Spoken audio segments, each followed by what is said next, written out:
esta diapositiva que presento fue la última que vimos, la última clase, ¿verdad? Entonces, dentro de ese punto estamos viendo, para recordarles, queridos jóvenes, la estructura social en este momento de Roma y veíamos la diferencia entre los patricios y los plebeyos, ¿verdad?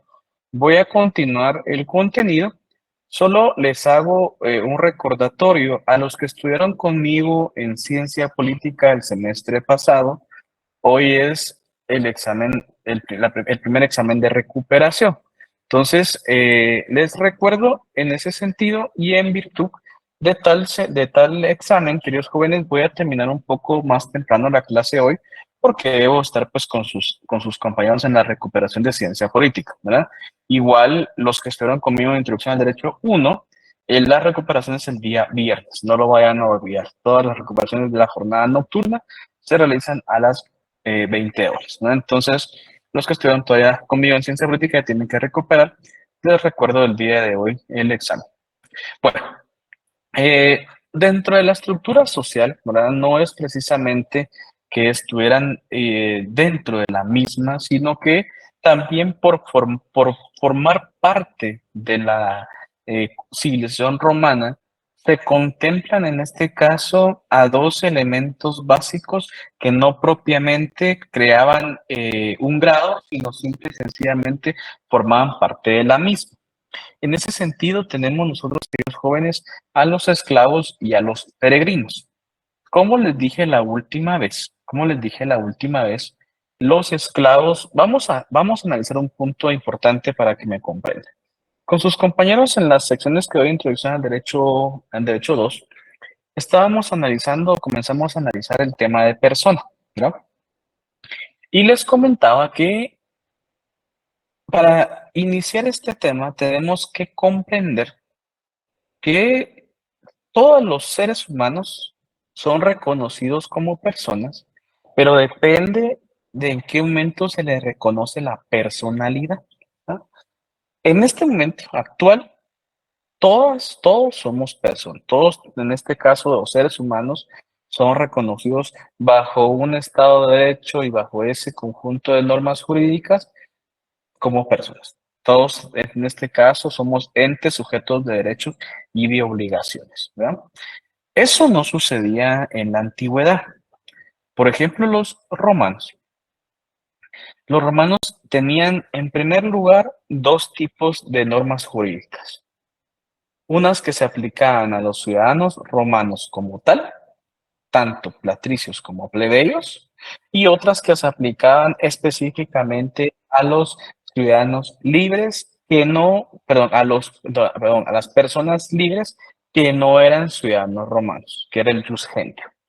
La diferencia versaba muy claro en el sentido que sí son reconocidos como hombres libres, como personas, pero con distinto derecho que los ciudadanos romanos. A unos el jus civile, derecho pleno, a otros el jus gentium, unas normas jurídicas con restricciones, ¿no? Ahora bien, pero también sus normas de comportamiento, sus normas jurídicas, establecían y regulaban lo que era considerado como la esclavitud. El esclavo, aunque físicamente éramos seres humanos, eran similares a los romanos, a los extranjeros, no eran personas. O sea, vamos a esto, no eran personas. Y al no ser personas, no tenían derechos, eran cosas. En este caso, que se encontraban bajo un dominio, eran considerados bienes, objetos de apropiación. Algunos libros consideran que en este caso se les llamaba res mancipi, ¿verdad? Como el proceso para poder en este caso utilizarlos y disponer de los mismos, ¿no? Una cosa, yo hago con ella lo que me plazca, porque no tiene derecho ni descenso, ¿no? Tan sencillo como ello. Por ejemplo, que ustedes han visto que en ocasiones utilizo los lentes, en ocasiones no.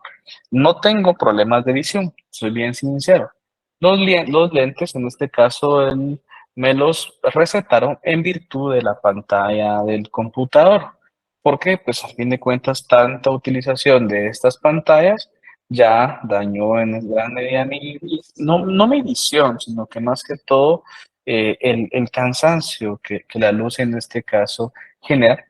Y por ello es que en ocasiones las utilizo, en ocasiones no, pero debería utilizarlo siempre, ¿verdad? Porque cuando no los utilizo, termino el día con los ojos totalmente rojos, ¿verdad? En este caso solo por puro cuidado. ¿Qué sucede? Los benditos lentes, al fin de cuentas, es una cosa. Yo los puedo regalar, los puedo donar, los puedo tirar, puedo hacer con él lo que me plazca. Lo mismo como cualquier objeto que tengo frente a mí, porque son cosas. Y las cosas no tienen derechos, no son reconocidos como tal, ¿no?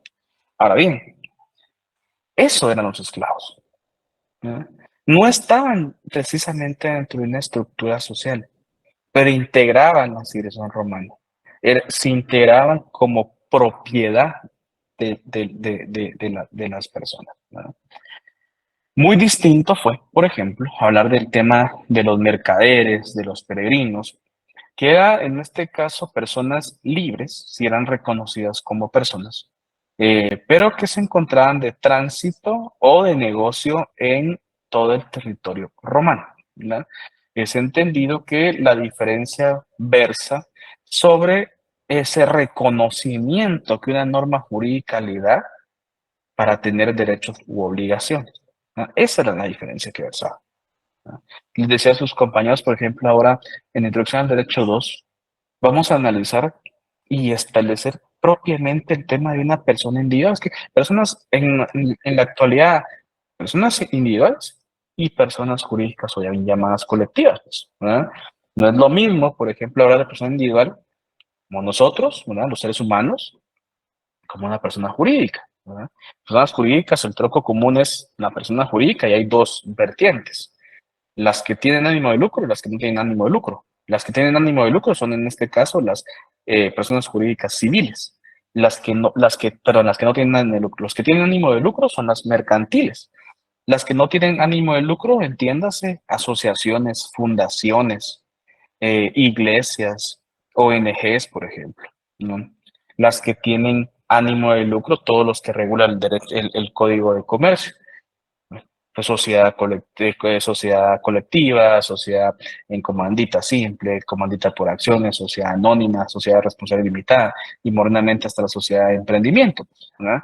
Porque tienen un fin principal. Pero vean la importancia de que en Roma ya hicieran esta clasificación. Hasta nuestros días sirve aún todavía establecer en qué momento adquiere esa categoría de persona.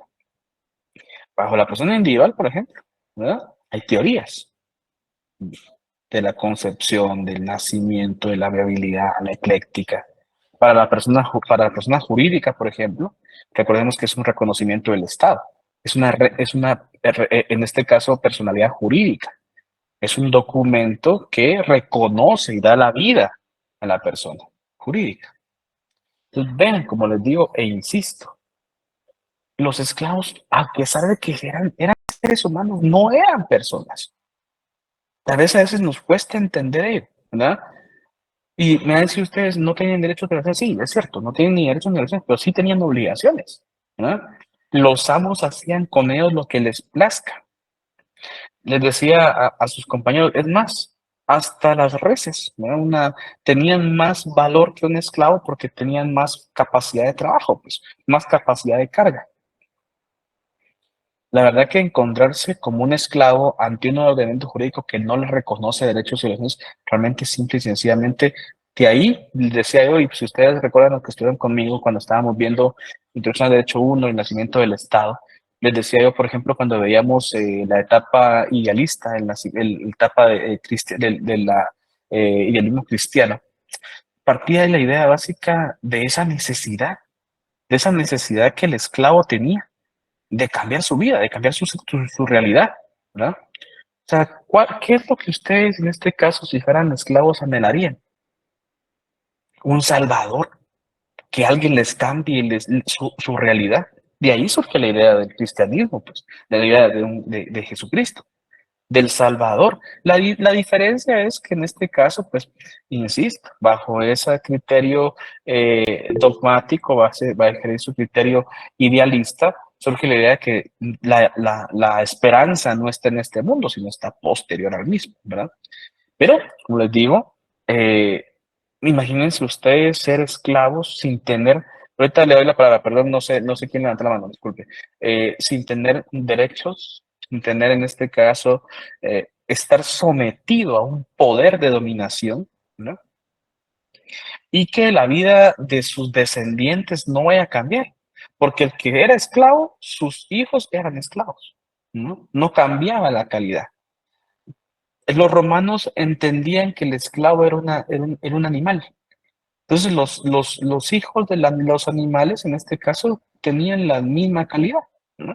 A pesar de que en muchas ocasiones es de reconocer que muchos de los embarazos de esclavos, a fin de cuentas, tenían que hacerlo por puras violaciones o abusos en ese sentido, ¿no?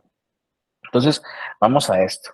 Yo insisto en el tema de hablar de esclavo y de peregrino, tal vez como era parte integral de la sociedad romana, no propiamente como una estructura en este caso, de escaño o de clasificación, ¿verdad?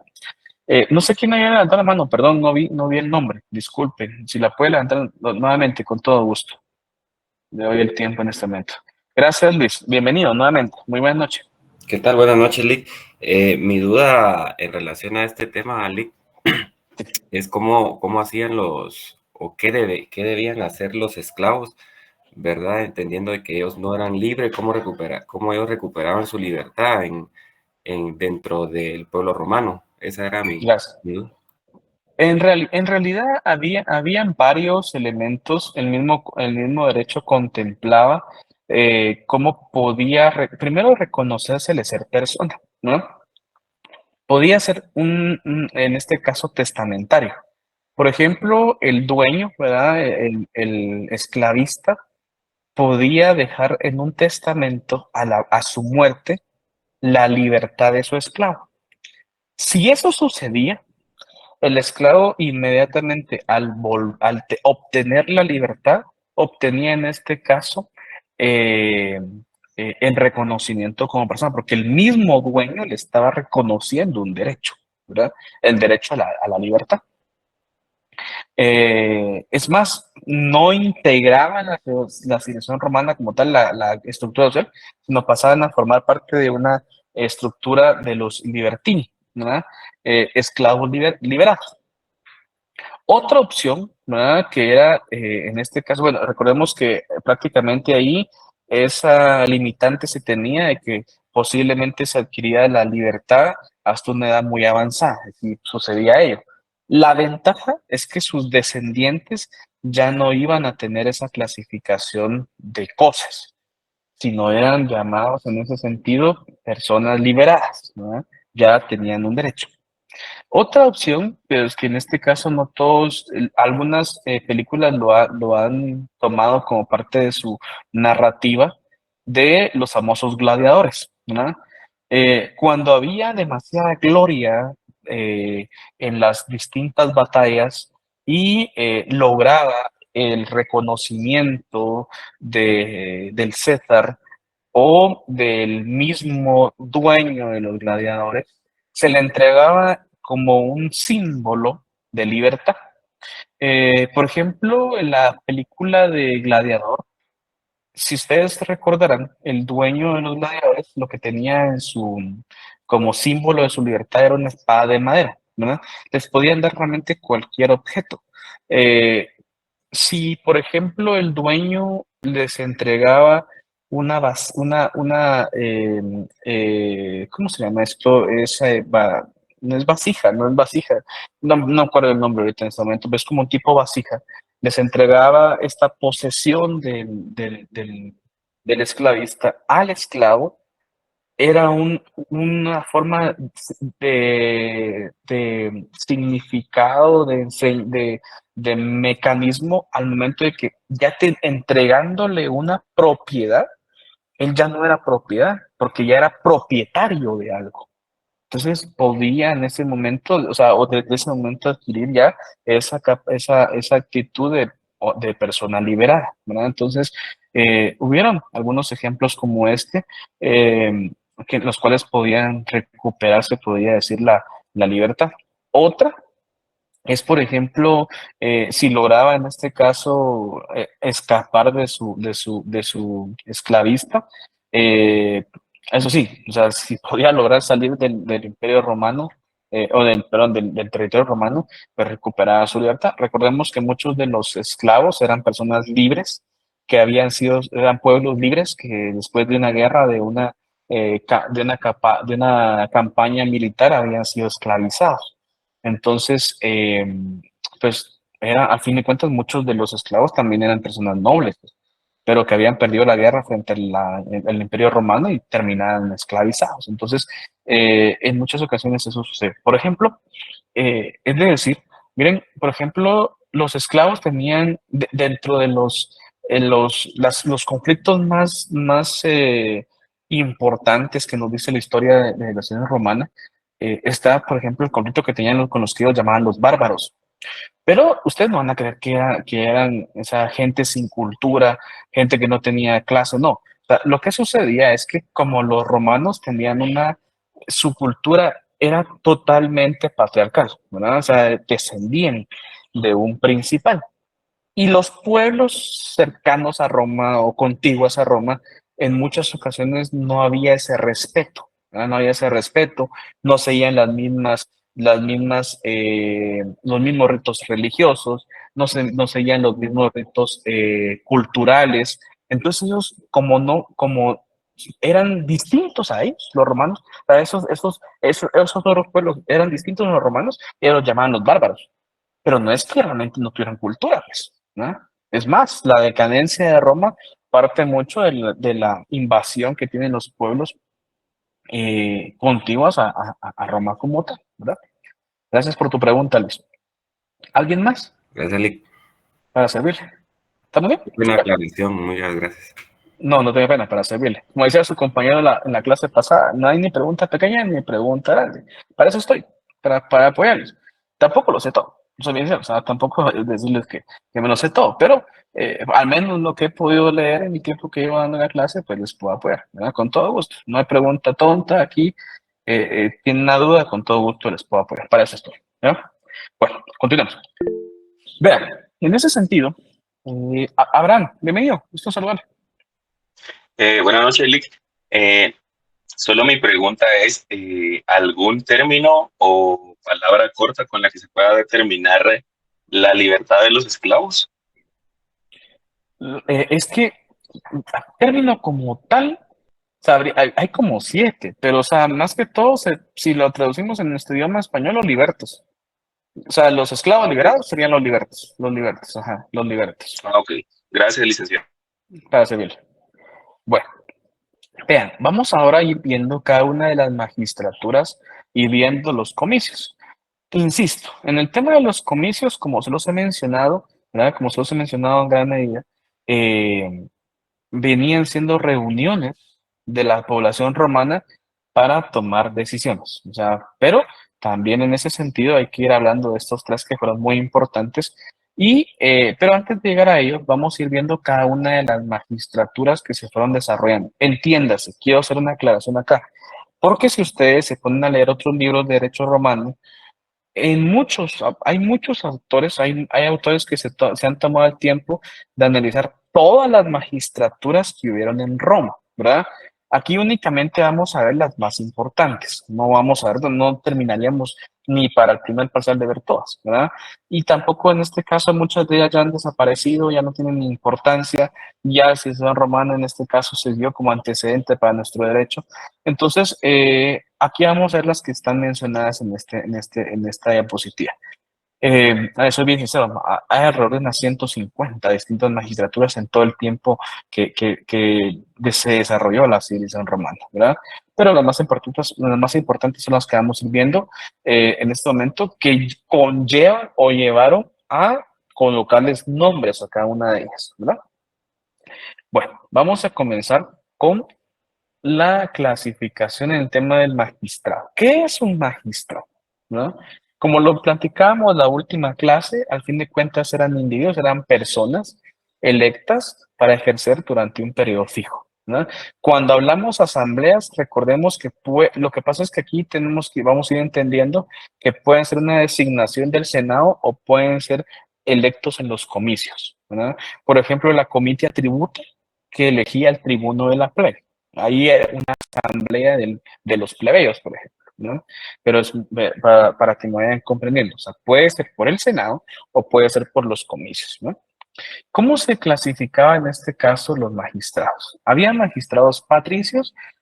Voy a ir viendo los dos de una vez para que me vayan entendiendo. Van a haber patricios y habían magistrados plebeyos. Dependiendo en este caso la descendencia o ascendencia que tenían, generalmente los patricios tenían el poder pleno, ¿verdad? Para ejercer en toda la ciudad y sobre cualquier persona.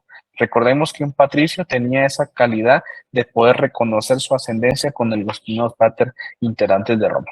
Los plebeyos únicamente decidían sobre cuestiones de la plebe, de su propio estatus social, nada más.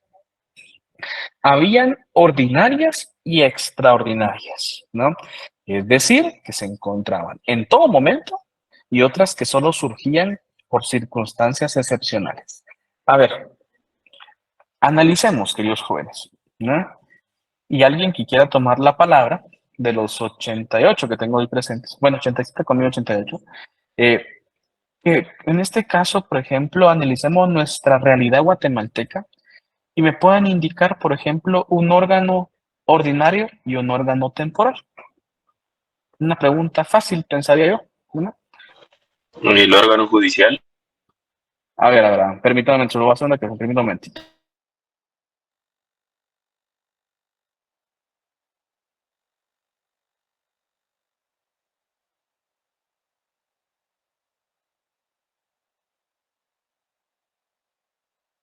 Disculpen, ya creo que ahí está. Le escuchamos, Abraham. A ver, me decía el órgano judicial. A ver. Sí, pienso que el órgano judicial, ¿no? ¿Sería un órgano? ¿Qué sería? ¿Un órgano temporal o permanente? Pienso que permanente. Correcto. Bueno, ok. O sea, como tipo, el organismo judicial, realmente todos los juzgados son órganos permanentes. ¿Cuál podría ser un órgano temporal? La Asamblea General Constituyente es un órgano temporal. Correcto, Sana. Sí. Recordemos que hacemos esa comparación y que lo vemos, por ejemplo, en su contraparte sería el Congreso, ¿verdad? El Congreso es un órgano permanente, está en todo momento, y como lo decía su compañera, la Asamblea Nacional Constituyente fue un órgano temporal encargado de crear la Constitución, ¿verdad? Bueno, muy bien, perfecto. Lo vemos, a ver, un último ejemplo en el ámbito político. ¿Cuál podría ser un órgano permanente y un órgano temporal? ¿Alguien más? ¿Dani? El partido político podría ser temporal, el mismo partido. No, el partido político es permanente. El partido político es un órgano permanente. Anthony, El Tribunal Supremo Electoral, digo yo, no sé, sería un permanente. órgano permanente. Sí, perfecto, está bien. ¿Y cuál sería un temporal? A ver, Dani, usted dijo el permanente. ¿Cuál sería, en contraposición del partido político, cuál sería el órgano temporal? Los comités cívicos. Correcto, ya le ayudó a su compañero. El comité cívico ahí, en este caso, es un órgano temporal. Recordemos que el comité cívico solo está por 2 años, se lleva a cabo la elección y desaparece, ¿verdad? El partido político sí se mantiene. Y a ver quién ayuda a Anthony. Anthony dijo el Tribunal Supremo Electoral, ¿verdad? En este caso, un órgano permanente. ¿Qué sería en contraposición un órgano temporal?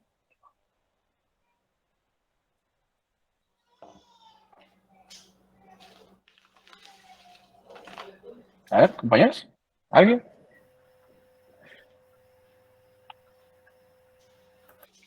¿No? Ok, las juntas electorales. Las juntas electorales únicamente se reúnen al momento de la elección, nada más. Son órganos temporales, ¿verdad? Entonces, hago esta aclaración, gracias, Dani. Hago esta aclaración en el sentido de que podamos comprender, queridos jóvenes, por qué razón en este caso se le llama ordinaria o extraordinaria, temporal o permanente, ¿verdad? Lo mismo sucedía en Roma. Habían magistraturas permanentes, ordinarias, y habían magistraturas no permanentes, o bien llamadas temporales, que eran extraordinarias. Por ejemplo, las ordinarias, en este caso, ¿verdad? El cónsul, el pretor, el cuestor, los tribunos de la plebe, los ediles. Las magistraturas extraordinarias, el dictador, los decemviros, por ejemplo, ¿verdad? Que no se encontraban siempre. Siguiente. Luego encontramos las magistraturas mayores y las magistraturas menores. Las mayores, en este caso, se elegían, o sea, los magistrados mayores se elegían en los comicios centuriados. Las magistraturas menores se elegían en la comitia tributa, ¿no? También habían magistrados sin imperio y con imperio. Es decir, el sin imperio no podían decidir sobre cualquier asunto. El cum imperio eran dotados de poder supremo. ¿No? Aquí no hemos visto ni siquiera cada uno de los magistrados. Solo estamos viendo, en este caso, por decirlo de una forma sencilla, si es una magistratura mayor, una magistratura menor, con imperio, sin imperio, patricia, plebeya, por ejemplo. ¿Verdad? Bueno, vamos a la siguiente. Y ok, aquí esto me pasó antes. Voy a hacer una pequeña prueba para que ustedes me comprendan. Voy a hacer la anterior. Bien, por ejemplo, hablando de un magistrado, en este caso patricio. Un magistrado patricio, su definición indica que tienen poder supremo. Por tal motivo, los magistrados patricios eran, en este caso, magistraturas ordinarias o extraordinarias. Podían ser de ambas. Podía ser un cónsul y podía ser un dictador, por ejemplo, temporal, ¿verdad? Asimismo, también eran magistrados mayores, ¿verdad? Y tenían esa capacidad, como podían decir de cualquier asunto, un imperio, tienen poder supremo, ¿no? Les soy bien sincero, esta pequeña clasificación no, es que les voy a poner, por ejemplo, yo en el examen, mire, defíname si el magistrado, cónsul, era un magistrado, qué tipo de magistratura. No, le voy a poner eso. Pues bien sincero, no voy a poner eso, ¿no? Le hago esta clasificación para que veamos las distintas formas en las cuales el derecho romano nacía ese concepto y ejercicio de poder, ¿no? En realidad, lo que consultaría en el examen es, bueno, quiénes eran electos qué magistrados eran electos en la comitia tributa, por ejemplo. Y ahí vendría la definición, ¿verdad? O el concepto de los magistrados menores, ¿no? Eso es lo que consultaría, ¿verdad? No les voy a poner que hagamos un ensayo de, por ejemplo, determinar qué tipo de magistratura será mayor, será menor, será con imperio. Eso no lo voy a hacer. ¿No? Eso no tiene ni fin, soy bien sincero, ¿verdad? Bueno, ahora bien, hay magistrados, esto sí es importante, el poder que los magistrados tenían. Está llamada también el famoso imperio o imperio, es poder de mando total. Este era propio de los magistrados mayores. Entiendas, aquí le pongo un ejemplo de quienes eran llamados magistrados mayores: un cónsul, un pretor, un dictador. En forma sencilla, estas magistraturas podía establecerse que eran las magistraturas más importantes, o fueron una de las magistraturas más importantes, ¿no? El cónsul, el pretor como administrador de justicia, el dictador en tiempo extraordinario. Había también una imperium domi. Este se ejercía dentro de Roma. O sea, el magistrado que tenía un imperio también podía tener un imperium domi si esta magistratura se ejercía dentro de la ciudad romana. Generalmente el que tenía el imperium domi más común era el cónsul. El cónsul siempre se encontraba generalmente dentro de la ciudad romana. Pero recordemos que esta civilización fue una civilización que eminentemente se encontraba siempre en campaña militar y normalmente en los pueblos conquistados debían organizar, en este caso, pues el poder. Y ahí nace la idea del imperio militar, que este era ejercido por un comandante militar, era un poder ejercido por él fuera de Roma, o sea, fuera de la ciudad romana, o sea, en territorios que eran anexados o conquistados en ese sentido, ¿no?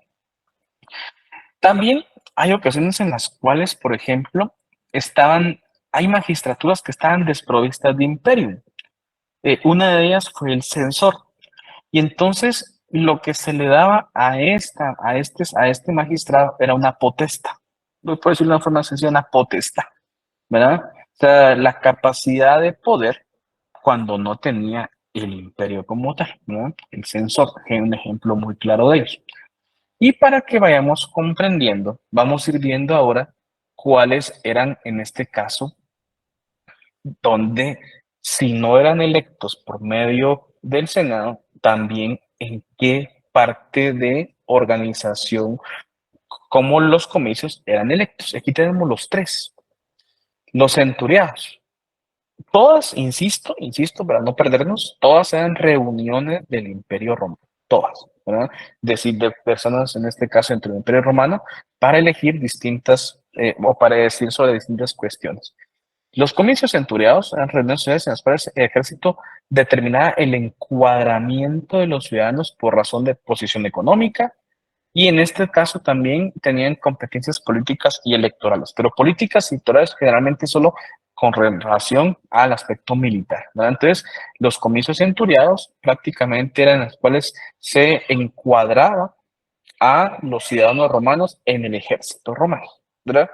Generalmente, si los patricios, por ejemplo, estaban destinados a comandar, ¿no?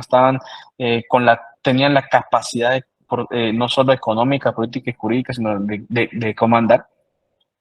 Y estaban prácticamente los puestos más altos ejercidos por ellos, ¿no? Los plebeyos, pues en este caso era normalmente toda la masa del ejército como tal, ¿no? La tributa. En este caso, la tributa se elegía y se facultaba a los ciudadanos para decidir y votar en aspectos políticos, militares o electorales, ¿verdad? Al fin de cuentas, esta comité tributa viene siendo muy importante porque fueron, por decirlo de una forma, muchos de los ejemplos de decisiones democráticas que pueden establecerse en la antigua Roma, ¿verdad? En las cuales se facultaba a los ciudadanos romanos para decisiones y cuestiones, en este caso, sobre aspectos políticos, militares o ya muy propios electorales, ¿verdad? ¿Qué cuestiones podrían ser? Por ejemplo, en el aspecto político, sobre decisiones provenientes del emperador o provenientes del Senado. En aspectos militares, por ejemplo, iba encaminada a decisiones propias de razonamiento de víveres o de envío de los mismos a los campos de batalla. Y en el tema electoral por ejemplo, iban más encaminadas en aspectos administrativos, como de poder dictaminar, por ejemplo, los periodos de ejercicio del poder, el tiempo de una elección, el tiempo que iba a ejercer el mismo cargo, por ejemplo, ¿no? Y la última, el tema de la concilia plebis, en este caso eran donde los plebeyos, ¿verdad? Consagraron la inamovilidad de los tribunos de la plebe, y que en tal sentido podían participar del mismo dentro del Senado, ¿verdad? Fue muy importante esta reunión para, para el pueblo, para esta clasificación romana de los plebeyos, porque lograron con ello, ¿verdad?, dar eh, ese poder supremo, esa exaltación al tribuno como tal, como su representante en ese sentido, ¿verdad? Bueno, vean, ahora vamos a comenzar a ver cada una de las magistraturas. Por ejemplo, el cónsul, el dictador, el decemviro. Pero consulta, si hasta el momento tienen alguna duda, yo con todo gusto la amplío. ¿Estamos bien? Ok. Voy con la siguiente, entonces, queridos jóvenes. Vamos a ir viendo desde el cónsul hasta los que fueron llamados jueces, ¿verdad? Entonces, vamos a iniciar siempre con esta organización. Existen dos clases de administradores de justicia: los famosos magistrados y por último los jueces. Vamos a ir viendo esta administración, en este caso, yo siempre le he llamado que es como administrativa judicial, pero vamos a ir viendo cada una de ellas. El cónsul fue la primera magistratura ordinaria. ¿En qué momento se da el cónsul? Si ustedes recordarán, ocurre al momento del surgimiento de la República. Fue una de las primeras decisiones, en este caso, sumamente importantes del Senado, de eliminar la figura del rey y colocar la figura de un administrador del Estado, que fue el cónsul. En el esplendor de la República, ¿verdad? Y yo les he dicho, al inicio fueron únicamente patricios. En el esplendor de la República, que se considera fue a mitad de ese periodo, se establece que podían ser tanto patricios como plebeyos y tenían poderes supremos para administrar el Estado como tal. Esta figura del cónsul pierde mucha importancia al final de la República en virtud de que los patricios ya no ejercían mayor poder, no era importante para ellos y generalmente se establece que esta figura termina en su ejercicio únicamente por plebeyos como tal, ¿verdad? Pero lo importante de acá es establecer la primera magistratura ordinaria, o sea, se mantuvo en todo el tiempo de la civilización romana, ¿verdad? Y su esplendor fue en la República. Ahora bien, la contraposición es el dictador. Vamos a esto, yo se los he dicho, y creo que desde que comenzamos la clase les venía diciendo que, por ejemplo, el caso del dictador es no como lo conocemos en la actualidad, la figura de un dictador, sino voy a intentar para explicarlo para que comprendan. En la actualidad, y voy a hacer las comparaciones, en la actualidad, en este caso, un dictador es aquella persona que tiene poder supremo para hacer su decisión, su potestad, sin que nadie le ponga o imponga un pero. Es más, ha adquirido el poder por la fuerza y lo hace generalmente de forma vitalicia, violentando derechos inherentes a sus semejantes y sobre todo con poderes completos o supremos, entendiéndose como administrativos, legislativos o hasta judiciales, ¿verdad? Las famosas dictaduras en la actualidad, ¿no? La diferencia con Roma es que no tiene nada que ver con las famosas dictaduras en la actualidad. El dictador aparece como un magistrado extraordinario, no siempre se encontraba, no siempre se encontraba. Pero ocurre y se da el caso de que cuando haya gravísimo peligro, ya sea interior o exterior, imagínense una hambruna, una sequía, una guerra, una invasión, etcétera. O sea, algo excepcional, pero que pusiera en peligro a la civilización romana, nace la figura de este magistrado, el cual su tiempo, o sea, su plazo de vigencia era de no mayor de 6 meses, o mientras durara la crisis, pero no más de los 6 meses. Si a los 6 meses aún duraba la crisis, se debía prácticamente o sustituir al dictador o renovarle el ejercicio o el periodo por el cual estaba ejerciendo el cargo. Si era una sequía, por ejemplo, y estaba afectando los cultivos y en 2 meses habían encontrado la solución del riego de los cultivos y había encontrado la solución, simplemente desaparecía la figura, ¿verdad? O sea, recordemos, esto, y aquí es donde proviene posiblemente la modernidad de lo que es la famosa directora en la actualidad, es que era un magistrado muy, muy poderoso. A pesar de que era temporal, recordemos que como estaba enfocado precisamente en ese problema, él podía tomar cualquier decisión con tal de contrarrestarlo. Es más, algunos autores nos dicen que el dictador tenía más capacidad, más poder que el propio cónsul y en ocasiones hasta podía instruir al Senado qué realizar. Es un poder increíble. En pandemia, por ejemplo, eh, hubo, podíamos decirlo, no es una dictadura, pero es una similitud de cargo. Por ejemplo, cuando comienza la pandemia, si ustedes se dan cuenta, pues ningún país en la actualidad en realidad estaba preparado para el mismo. Algunos pudieron tomar las decisiones correctas, otros no. Otros fue temprana la decisión, otros fue tardía la decisión.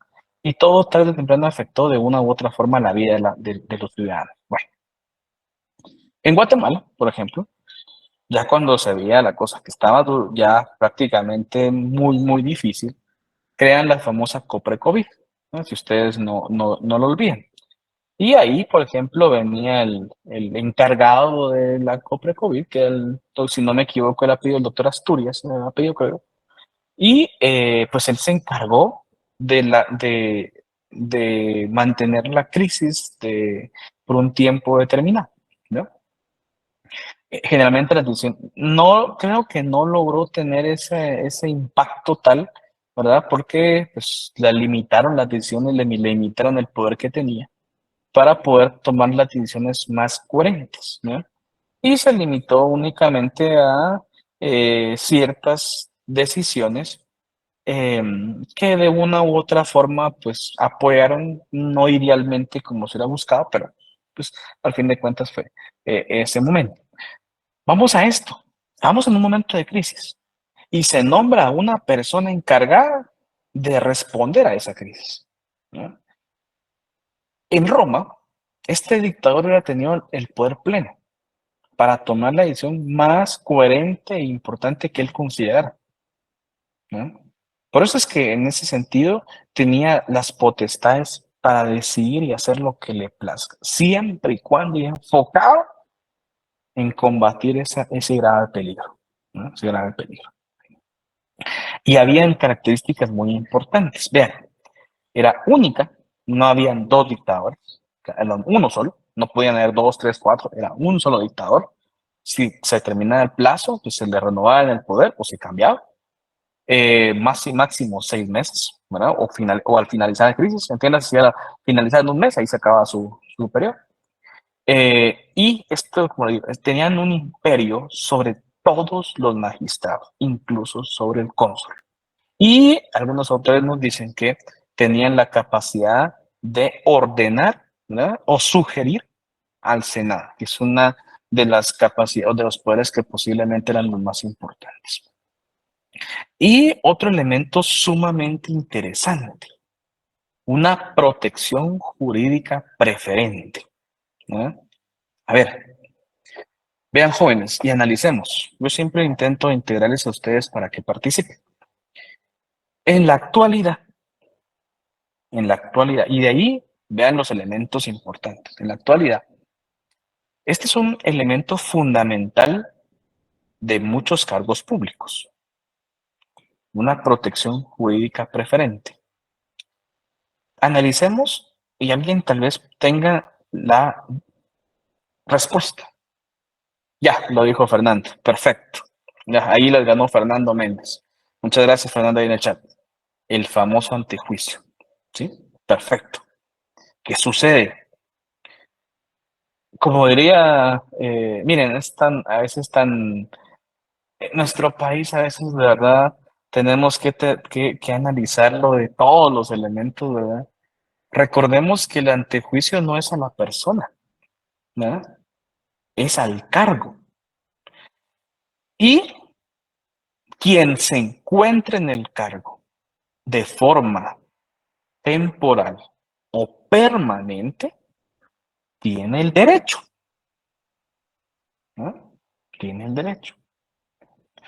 A ver, Fernando, no sé si puede tomar su micrófono, si es que tiene micrófono, si no, pues ahí en el chat, con sus palabras, ¿qué es el antejuicio? ¿Qué conoce usted como antejuicio, Fernando? Muchas gracias ahí por su apoyo.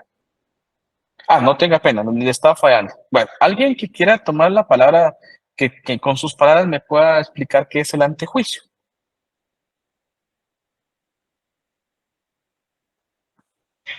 Considero de que es una palabra que se utiliza para anteceder antes, o cómo podría decirle, que se pronuncia antes de algo que se vaya a manifestar. Antes de, ok. ¿Antes de qué? ¿Alguien Es antes de como qué? quitarle la inmunidad que tienen los políticos para ser juzgados o A investigados. eso, esa es la famosa inmunidad, pero ¿qué es? Si lo Ah, vemos en... Alan, te escucho. Es un trámite previo que se establecía como garantía antes a favor de jueces y magistrados, en el que se decidía si había lugar o no a proceder criminalmente contra ellos por razón de su cargo. Es como tener un Perfecto. precedente. Gracias. Igual a Fernanda ahí en el chat. Sí, vean, lo que pasa es que recordemos que no únicamente jueces o magistrados. Realmente el tema del antejuicio ahora puede ser hasta administrativo. Por ejemplo, cargos de elección popular, en este caso lo tienen. Es una protección que el Estado otorga a quien ejerce un determinado cargo para que no se le perturbe en el mismo, ¿verdad? Sobre casos hipotéticos y que en ese sentido solo vayan a impedirle el ejercicio de su cargo. Imagínense que, pues a fin de cuentas son personas que están bajo la opinión pública y que les pueden inventar cualquier proceso, cualquier caso, y si existen los elementos de convicción que hagan presumible, ¿verdad?, la comisión de un delito o de una falta, en tal sentido se le levantará esa protección jurídica para que se le pueda investigar o continuar las resultas del proceso, ¿no? Recordemos que, vean, lo importante acá, insisto, es que seamos claros en el tema jurídico, ¿verdad? No es la persona, no es Yamatei, por ejemplo. No es en este caso la fiscal general Consuelo. No es, no ellos. Es el cargo que están ocupando que da la protección jurídica. Lo mismo sucede, gracias, Fernando, ahorita lo vale. Lo mismo sucedería de forma temporal, ¿verdad? Vean los magistrados de la Corte Suprema de Justicia, los magistrados de Corte de Apelaciones, tuvieron que haber sido electos hace 3 años, pero ante que no hay elección, se han mantenido temporalmente en el cargo y tienen todas las prerrogativas. La misma discusión que hubo en este caso en el Tribunal Supremo Electoral con el tema del registrador de las personas, ¿verdad? Del registrador de ciudadanos.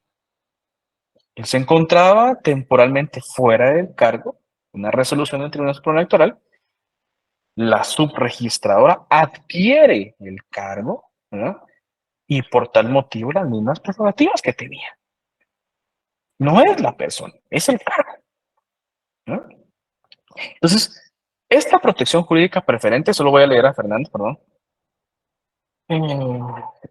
es ilegal, Fernando. Para mí es ilegal, ¿verdad? Es ilegal porque si no hubiera estado la resolución, el acuerdo del Tribunal Supremo Electoral, donde temporalmente ella se encontraba en el cargo, o se encuentra en el cargo, ella no tiene inmunidad.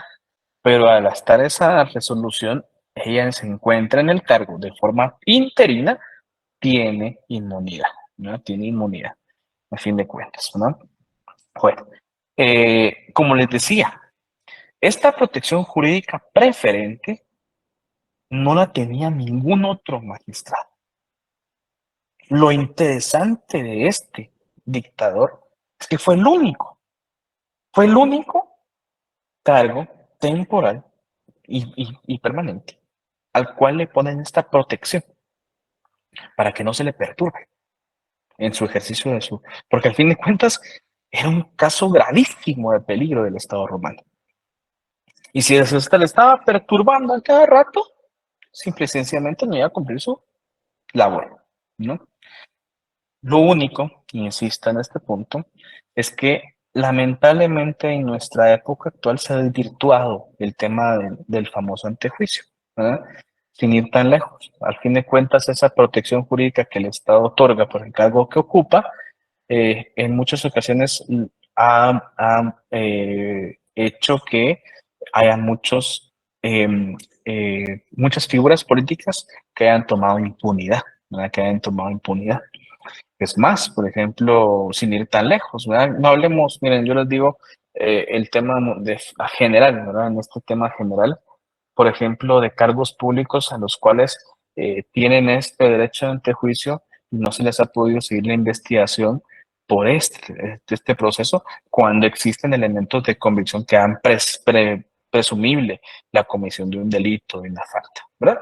Bien, yo me quedo hasta acá. Queridos jóvenes, tengo un examen de ciencia política. No sé si tendrán alguna duda. ¿Estamos bien?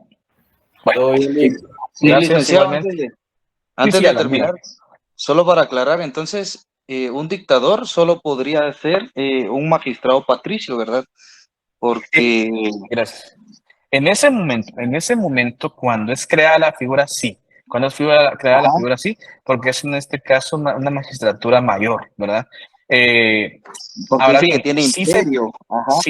sí se tiene en este caso el conocimiento de algunos plebeyos perdón, tribunos de la plebe, que eran plebeyos que podían tener acceso, según la elección, a esta magistratura. Pero la mayoría de magistrados que usted va a leer cuando hubieron estos casos de era de peligro fueron patricios únicamente. Muchas gracias. Gracias. Gracias. Bueno, qué gusto saludarles, qué gusto iniciar nuevamente esta semana de actividades académicas. Nos vemos encontrando el próximo día de clases. Éxitos, jóvenes, y los que tenemos examen de ciencia política, pues nos vemos en unos minutos. Un abrazo. Buenas noches, Lick. Igualmente. Muchas gracias. Buenas noches, Lick. Igualmente, Lick. gracias. Muchas gracias, Lick. Feliz noche. Igualmente, buenas noches a todos. Buenas noches. Buenas noches, buenas noches. Igualmente, buenas noches.